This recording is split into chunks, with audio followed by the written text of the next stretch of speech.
Kıymetli arkadaşlar, İmralı Başkanımız Bülent Yıldırım konuşmalarını yaptılar. Kanımızı Müslüman olarak al.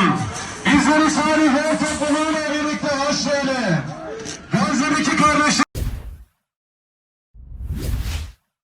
अस्सलामुअलैकुम नाज़रीन, पल पल न्यूज़ के न्यूज़ रूम से मैं हूं आपके साथ नदीम अकरम। पूरी दुनिया के मुसलमानों के नेता बनने वाले और मुस्लिम दुनिया में अपने आप को मुसलमानों का खलीफा मानने वाले रजब तैयब अर्दोगान का दोगलापन सामने आ चुका है। जी हां, मैं ऐसा इसलिए कह रहा हूं, एक तरफ तो जिस दिन से जंग शुरू हुई है, चेतावनी, धमकी, रैली के अलावा कुछ और रजब तैयब अर्दोगान द्वारा हुआ नहीं। और जब तुर्की की आवाम ने उन्हें पुराना इतिहास बताने की कोशिश की तो एक्शन मूड में नजर आए हैं। और एक्शन मूड में यह नहीं कि जाकर के सीधा इजराइल से भिड़ गए हों, ये इजराइल से भिड़ने के बजाय अपने ही लोगों से भिड़ते हुए नजर आए। जहां टर्किश पुलिस ने प्रोटेस्टरों के ऊपर जो है आंसू गैस के गोले दागने शुरू कर दिए। यह तस्वीर तुर्की से सामने आई है, वो मुस्लिम देश जो अपने आप को सारी दुनिया के मुसलमानों का रहनुमा समझता है। और जब मुसलमानों के ऊपर जुल्म ज्यादती हो रही है, इजराइल गाजा में नरसंहार कर रहा है, और उस नरसंहार को लेकर के जब जनता उन्हें उनका इतिहास बताने पर लगी हुई है तो उनके ऊपर आंसू गैस के गोले दाग दिए गए। जिसके वीडियो तस्वीरें सामने आई तो हर कोई यह सवाल कर रहा है कि यह आखिरकार किस तरीके का दोगलापन है। जहां अच्छे भी बने रहना है तो वहीं बुरे में भी लोगों से अच्छा बन करके दिखाना है। ये तमाम तस्वीरें जो हैं रजब तैयब अर्दोगान की बार बार सामने आ रही हैं। किस तरीके से वीडियो सामने आया उसे आपके सामने रखने से पहले आप लोगों से अपील कि अभी तक चैनल को सब्सक्राइब नहीं किया है तो चैनल को सब्सक्राइब कीजिए, बेल आइकॉन दबाइए ताकि आने वाले वीडियो की नोटिफिकेशन आप लोगों को मिल सके। और जाते जाते चैनल को ज्वाइन करना ना भूलिएगा। किस तरीके से आंसू गैस के गोले दागे गए, पहले इस वीडियो पर नजर डालिए।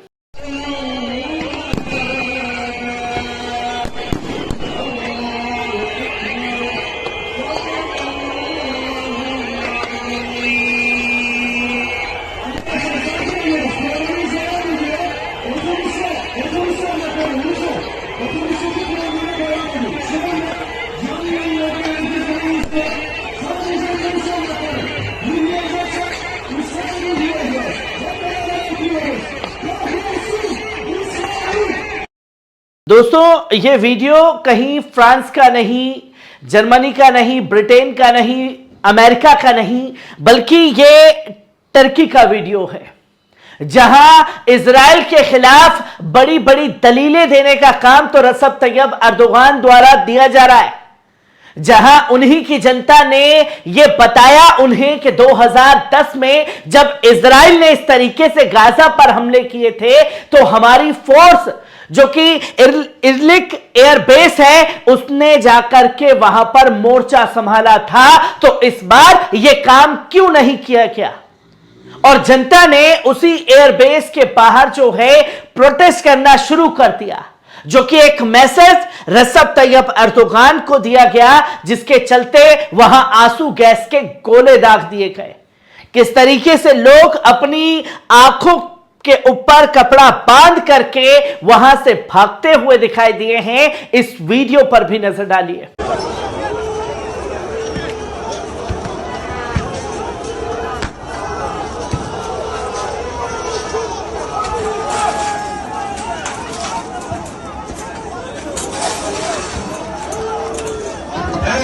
Arkadaşlar, İmralı Başkanımız Bülent Yıldırım konuşmalarını yaptılar.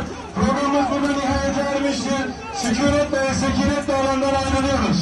Hepinize katılımlarınızdan dolayı çok teşekkür ediyoruz. Ayaklarınıza sağlık. Ya Rabbi, dinin ecründeyi, dinin ecründeyi bize nasip eyle. Canımızı Müslüman olarak al. Bizleri salihler topluluğuyla birlikte hoş eyle. आपने देखा कि किस तरीके से यह video सामने आया है, जिसके बाद सवाल खड़े हो रहे हैं रजब तैयब अर्दोगान की भूमिका के ऊपर। जो तमाम तरीके की चीजें सामने आ रही हैं और इंटरनेशनल मीडिया में इस बात का जिक्र है कि आखिरकार क्यों टर्की की पुलिस द्वारा इजराइल के खिलाफ प्रोटेस्ट करने वाले लोगों के साथ इस तरीके का रवैया अपनाया गया, जहां आप साफ तौर पर देख सकते हैं कि Turkish police tear gas pro फिलिस्तीन प्रोटेस्टर एट एयरबेस, जो संडे के दिन कल का ये वीडियो, कल ये प्रोटेस्ट हो रहा था, उस दौरान ये आंसू गैस के गोले दागने का काम जो है प्रोटेस्टरों के ऊपर किया गया है। आप ये तस्वीर साफ तौर पर देख सकते हैं कि किस तरीके से लोगों को वहां से हटना पड़ा अपनी आंखों पर कपड़ा रख करके।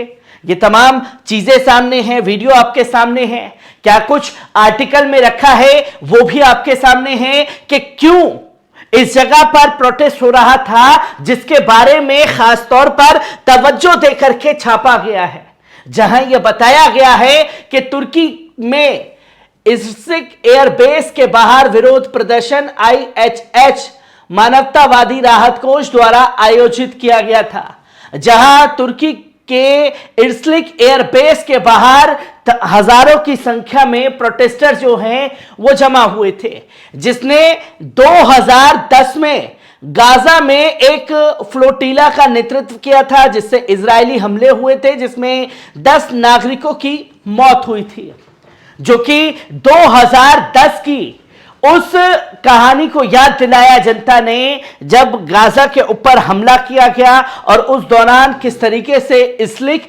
एयरबेस को वहां भेजा गया था गाजा के अंदर। और अब यह कदम क्यों नहीं उठाया गया, यह सवाल सीधा जनता का रसब तैयब अर्दोगान से था, जहां AFP के एक फोटोग्राफर ने कहा कि जब इस्लामिक शांतिपूर्ण रैली आयोजित करने के बाद भीड़ बेस की ओर जाने लगी तो पुलिस ने हस्तक्षेप किया। सोशल मीडिया पर मौजूद छवियों में कई 100 लोगों को फिलिस्तीनी झंडे लहराते हुए एक मैदान में भागते हुए दिखाया गया है, जिनका पुलिस ने पीछा किया, जिन्होंने पानी की बौछार का भी इस्तेमाल किया। और पानी की बौछार और आंसू गैस के गोले किस तरीके से दागे गए वो भी वीडियो आप लोगों के सामने था। किसी के घायल होने या गिरफ्तारी की कोई रिपोर्ट नहीं थी। अमेरिकी अधिकारियों ने कोई टिप्पणी जारी नहीं की। भूमध्य सागर तटीय बेस के स्वामित्व तुर्की के पास, लेकिन इसका उपयोग अमेरिकी वायुसेना, कभी कभी ब्रिटेन की रॉयल एयरफोर्स द्वारा किया जाता था। तो उन्होंने मध्य पूर्व के बड़े हिस्से एक रणनीतिक पहुंच प्रदान कर दी थी, जिसके बाद यह प्रोटेस्ट वहां हुआ। और IH विरोध समय अमेरिकी विदेश मंत्री एंटनी ब्लिंकन अंकारा की यात्रा के साथ मेल खाना था, जो रविवार देर रात पहुंचने वाले थे और सोमवार को तुर्की के विदेश मंत्री हाकन फिदान से मिलने वाले थे। घटना स्थल पर मौजूद AFP फोटोग्राफर ने अंकारा में अमेरिकी दूतावास के बाहर रविवार को लगभग 1000 लोगों ने रैली की थी। और अमेरिका का भी खुल करके विरोध जो है वो टर्की में किया जा रहा है, क्योंकि इस नरसंहार के लिए जिम्मेदार सिर्फ इजराइल नहीं बल्कि अमेरिका भी है, ब्रिटेन भी है, फ्रांस भी है, जर्मनी भी है, जो लगातार कंधे से कंधा मिला करके इस जंग में इजराइल के साथ खड़े हुए दिखाई दे रहे हैं।